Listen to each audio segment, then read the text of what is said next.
গণতন্ত্র ফিরিয়ে আনা, গণতন্ত্র ফিরিয়ে আনতে হলে সুস্থ নির্বাচনের মাধ্যমে নির্বাচিত সংসদ সরকার গঠন করতে হবে। জনগণের মালিকানা ফিরিয়ে দিতে হলে সুস্থ নির্বাচন দিতে হবে। জনগণের মালিকানার মাধ্যমে আগামী বাংলাদেশ জনপ্রতিনিধিত্বশীল বাংলাদেশ জনপ্রতিনিধিত্বশীল সংসদের মাধ্যমে আমাদের দেশের মানুষের না বলা কথাগুলো বলতে পারবে, যেমন এখন কেউ বলতে পারছে না। তাই প্রথমে গণতন্ত্রের পুনঃপ্রবর্তন নির্বাচনের মাধ্যমে। এই নির্বাচনকে কেউ যদি বাধাগ্রস্ত করতে চায়, এই নির্বাচনকে বাধাগ্রস্ত করার অর্থ হল গণতন্ত্রকে বাধাগ্রস্ত করা, এই নির্বাচনকে বন্ধ করার অর্থ হল বাংলাদেশের মানুষের মালিকানা বন্ধ করে দেওয়া।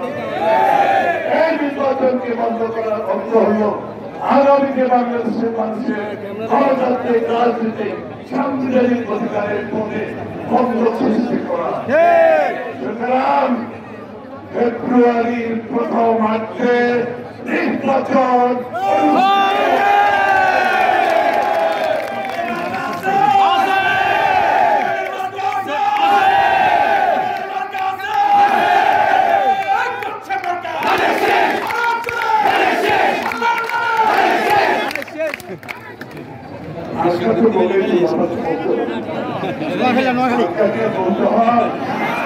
বাংলাদেশের মানুষ মাঠে জানে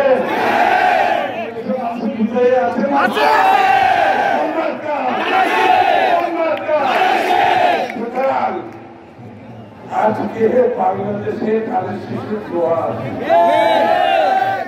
এই দোয়ারের বিরুদ্ধ বাধাগ্রস্ত করতে চাই, তারা ফেসে যাবে। আমরা চাই সুস্থ নির্বাচন, দেশের মানুষ যাকে ইচ্ছে নির্বাচিত করতে পারে। এখন কেউ যদি মনে করে নির্বাচিত হতে পারবে না, এই জন্য নির্বাচন হওয়ার প্রয়োজন নাই, সেটা তাদের সমস্যা, সমস্যা। আপনার সমস্যা কি বাংলাদেশের সমস্যাকে আপনি সমাধান করতে পারেন না, আপনার নিজের বক্তব্যের জন্য, লাভের জন্য হতে পারে। সুতরাং বার্তা পরিষ্কার, ফেব্রুয়ারির প্রথমার্ধে সমস্ত জনগণ নির্বাচনের দিকে এগিয়ে যাবে। আপনাদেরকে যেতে হবে,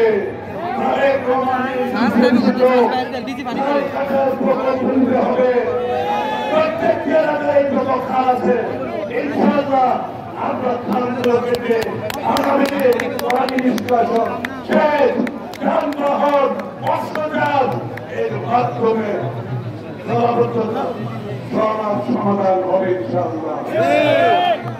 রহমান সাহেব 30 কোটি গাছ লাগানো, কত 30